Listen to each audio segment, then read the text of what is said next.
जिसे थोड़ा सा ढीला छोड़ा कि ये तोड़ फोड़ करने लगता है।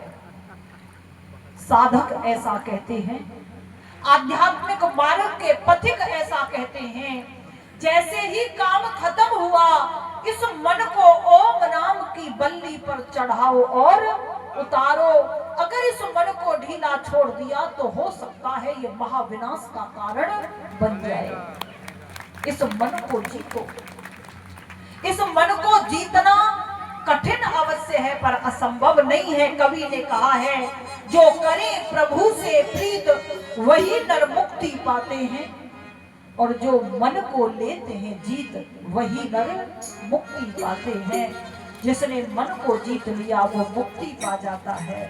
इसीलिए कहा, जो करे प्रभु से प्रीत वही नर मुक्ति पाते, जो करे ओम से प्रीत वही नर मुक्ति पाते। जो मन को लेते ही, जो मन को लेते हैं जीत वही नर मुक्ति पाते।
जीवन सफल बनाना है धर्म सच्चा नीत गुणी डरे की बातें हो जिनका हुई है सच्चा नीत वही डरे की बातें जो मन को लेते जी जो मन को लेते जीते वही डरे की बातें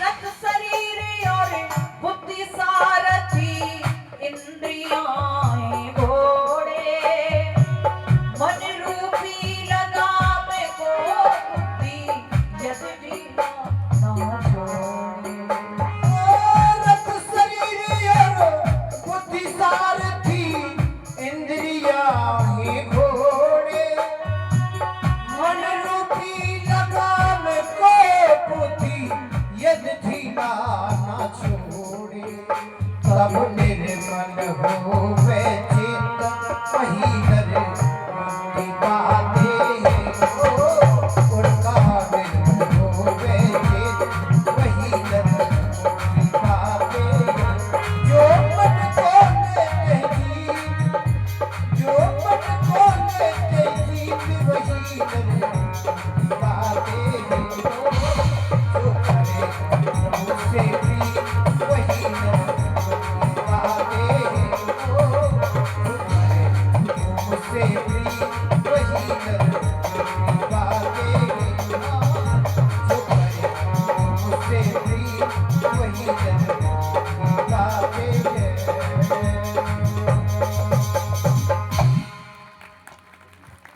कहा है जब हमारा आहार शुद्ध होगा और मन पवित्र होगा, मन के पवित्र होने से हमारी बुद्धि स्थिर हो जाएगी, सूक्ष्म रहस्यों को समझने लगेगी। यथा यथा है पुरुष शास्त्रम समाधिगच्छति। जैसे जैसे हमारी बुद्धि सूक्ष्म रहस्यों को समझने लगती है वैसे वैसे हमारा ज्ञान बढ़ता चलता है और आगे चलकर हम मुक्ति को पा लेते हैं। आइए, ये हमने विचार किया कि हम आध्यात्मिक मार्ग पर आगे बढ़ने के लिए अपने आहार को संभालें। अब आगे बात आती है, कई बार व्यक्ति प्रश्न करते हैं कि आपने कहा कि जड़ देवताओं की पूजा करना हमारी अज्ञानता है, तो फिर जड़ देवताओं के लिए क्या करें? पूजा का अर्थ है आवश्यकता की पूर्ति करना।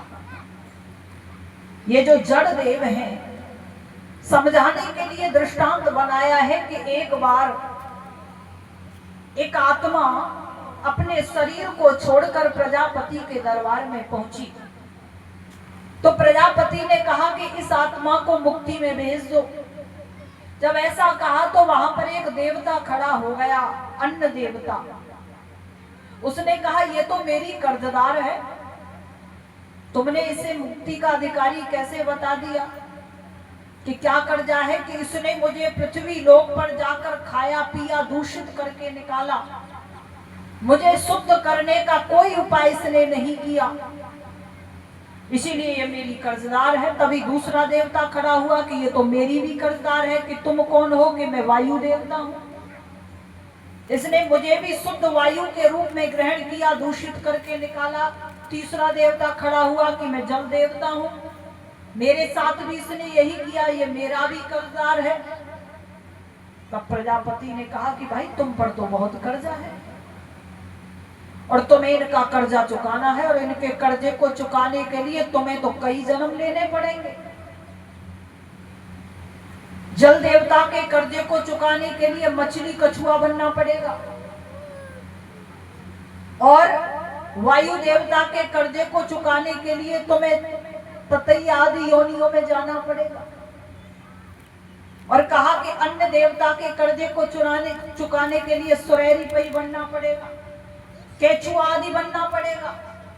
वो आत्मा घबरा गई कि मुझे इस प्रकार की योनियों में जाना पड़ेगा। हे भगवान, कोई एक ऐसा उपाय बता दो कि एक ही उपाय में इन सब देवताओं का कर्जा चुक जाए। तो प्रजापति ने उपाय बताया कि एक उपाय है, वो उपाय है कि इन सभी देवताओं का जो मुख है वो अग्नि है, और तू जाकर के मनुष्य शरीर पा करके ऐसे पदार्थ जो मिष्ट गुण युक्त हो, रोग नाशक हो, पुष्टिकारक हो, सुगंधि वर्धक हो, ऐसे पदार्थ जब तू अग्नि में डालेगा तो अग्नि लाकर इन सबको दे देगी, और जब इन सबको दे देगी तो इन सब का जो कर्जा है वो चुक जाएगा, और तू इनके ऋण से ऋण हो जाएगा। ये दृष्टांत है, सत्य घटना नहीं है। ऐसा नहीं ऐसे कहीं दरबार लगता हो, प्रजापति बैठते हो, लेकिन हम यहाँ रहते हुए अन्न जल वायु का निरंतर प्रयोग करते हैं और अशुद्धि करते हैं, तो इनकी शुद्धि का भी ध्यान हमें रखना ही चाहिए। माताओं ने देवताओं की पूजा करने के लिए उपाय निकाले, लोगों ने आकृतियां बना ली देवताओं की।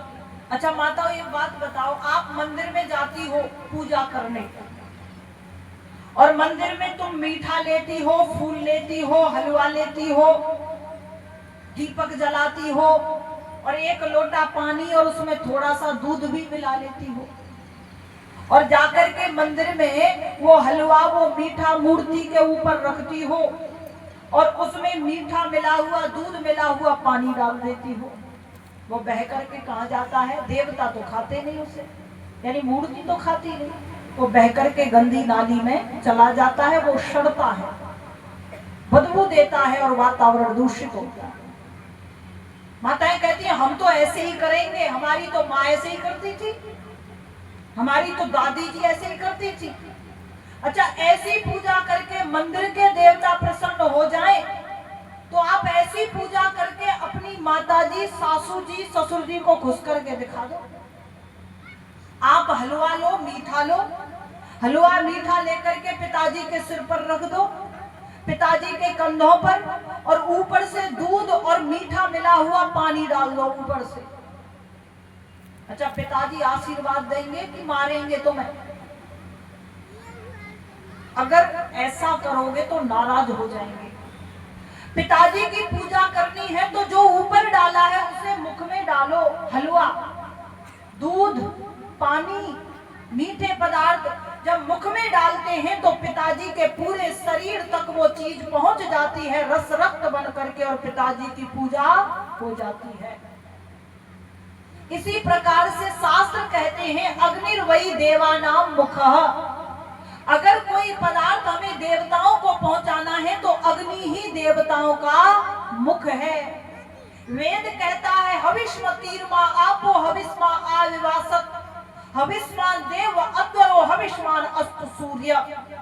यज्ञ की हवियों के द्वारा जल को, वायु को हविष्मान करो, जिनसे इनके प्रदूषक तत्व नष्ट होकर के इनकी शुद्धि हो सके। यानी देवताओं की पूजा करने का सबसे उत्तम जो उपाय है वो हवन ही है, वो अग्निहोत्र ही है। इसीलिए आचार्य जी प्रातः काल बता रहे थे, हमारे यहाँ प्राचीन काल में राजे महाराजे बड़ बड़े अश्वमेधादि यज्ञ रचाया करते थे, छोटे मोटे नहीं, बहुत बड़े बड़े यज्ञ रचाया करते थे। क्यों रचाया करते थे? क्योंकि वो जानते थे यज्ञ वही श्रेष्ठतम कर्म, यज्ञ संसार में सबसे श्रेष्ठतम कर्म है, यज्ञ से श्रेष्ठ संसार में अन्य कोई कार्य नहीं है। हम जो है कई बार भंडारे करते हैं, और आपको पता है यज्ञ से बड़ा दुनिया में कोई भंडारा नहीं है। क्यों नहीं है? हमारे राजा महाराजा ऋषि महर्षि कोई पागल नहीं थे। अच्छा, अगर आप किसी प्यासे को पानी पिलाते हो तो अच्छा कार्य है, भूखे को भोजन कराते हो तो अच्छा कार्य है, लेकिन आप विचार करके यदि देखें, बिना भोजन के व्यक्ति जो है ना कितने दिन तक जीवित रह सकता है? विचार करो, शायद 15 दिन। अगर उसे भोजन न मिले, खाने के लिए कुछ न मिले और पीने के लिए पानी न मिले गर्मियों में, तो कितने दिन जीवित रहेगा? शायद 2 दिन। अच्छा, अगर हमें श्वास लेने के लिए ऑक्सीजन न मिले तो कितने दिन जीवित रहेंगे? कितने दिन? क्यों बताओ? सांस हमें कोई न लेने दे तो 10 दिन जी जाओगी? मिनट भी नहीं जी सकती। पता चला कि संसार में सबसे कीमती जो चीज है वो है प्राण वायु। और ये जो हवन है, ये हवन प्राण वायु को शुद्ध करता है, जो मनुष्य के लिए सबसे कीमती चीज है। वैज्ञानिकों ने रिसर्च किया कि जब हम 1 चम्मच घृत डालते हैं तो वो लगभग 1 टन ऑक्सीजन को शुद्ध करता है। अमेरिका जैसे देश में एक यूनिवर्सिटी बनाई गई है जिसका नाम ही अग्निहोत्र यूनिवर्सिटी है। वहां पर निरंतर अग्निहोत्र चलता है और वहां निरंतर हवन पर रिसर्च चलते रहते हैं। ये एक ऐसा विज्ञान है। आज दुनिया में प्रदूषण फैल रहा है, गैसीय प्रदूषण, ध्वनि प्रदूषण, वैचारिक प्रदूषण, गैसीय प्रदूषण। आज इस प्रकार की गैसों का निर्माण हो रहा है, अगर उनमें विस्फोट हो जाए तो वो एक देश को ही नहीं, वो पूरी पृथ्वी को नष्ट कर दें। गैसीय प्रदूषण में हवन से लाभ मिलता है। भोपाल में बताया जाता है, यह सूचना अखबार में निकली थी, जब गैस कांड हुआ था तो उस समय विषैली गैस से बहुत व्यक्ति मारे गए थे। एक ऐसा परिवार था जो यज्ञ विज्ञान को जानता था, वो पूरा परिवार हवन करने लग गया, वो पूरा परिवार सुरक्षित बच गया था। गैसीय प्रदूषण में हवन से लाभ मिलता है। दूसरा है ध्वनि प्रदूषण। ध्वनि एक ऊर्जा है, यदि उसे विकृत बनाकर के छोड़ा जाएगा तो यह व्यक्ति को अशांत कर देती है, और यदि इसे मधुर मीठी बना करके छोड़ा जाए तो यह व्यक्ति के अंदर शांति उत्पन्न करती है। कई बार माताएं कहती हैं कि आप जब प्रवचन करते हो तो बड़ी नींद आती है। अच्छा, जब डीजे बजता है तब नींद आती है तुम्हें? नींद इसलिए नहीं आ रही, वहां ध्वनि को विकृत बनाया जा रहा है, वो वृत्तियों को शांत नहीं होने दे रही, लेकिन यहाँ ध्वनि को मधुर मीठा बना करके छोड़ा जाता है। इसलिए वृत्तियां शांत होने लगती हैं और आंखें बंद होने लगती हैं। तो ध्वनि प्रदूषण में हवन से लाभ मिलता है। यहाँ पर मधुर स्वर में मंत्रों का गान होता है। तीसरा है वैचारिक प्रदूषण। व्यक्ति के विचार बिगड़ गए। विचारों को बिगड़ जाने का ही परिणाम है, जहां धार्मिक कार्यक्रम है वहां भीड़ कम, और जहां अश्लील कार्यक्रम हो वहां भीड़ देखो तो बहुत ज्यादा, क्योंकि विचार बिगड़ गए, दूषित हो गए। इंसानियत नहीं रही, धर्म नहीं रहा, ईश्वर नहीं रहा, लोगों के लिए कर्मफल व्यवस्था नहीं, कोई अगला जन्म नहीं, कोई पिछला जन्म नहीं। विचारों में इतनी गिरावट आई कि जीवन पशुओं से भी बदतर हो गया। आओ, हम सब समाज का हिस्सा हैं। समूह और समाज, समूह तो पशुओं के भी मिल जाएंगे, है ना? कहीं पर 20 बकरी हैं तो उसे समूह कह सकते हैं, बकरियों का समूह। समाज नहीं कह सकते तुम उसे कि वहां पर समाज की बकरियां बैठी, ऐसे थोड़ी कहता है कोई। यहां जो व्यक्ति बैठे हैं वो समाज के व्यक्ति बैठे हैं, जिसकी समझ, जो समझ के साथ कार्य करता है उसी को समाज कहा जाता है। और अगर हमने समझ को विकसित नहीं किया, कवि लिखते हैं बिन धर्म मनुज योनि पशुओं से नीचे,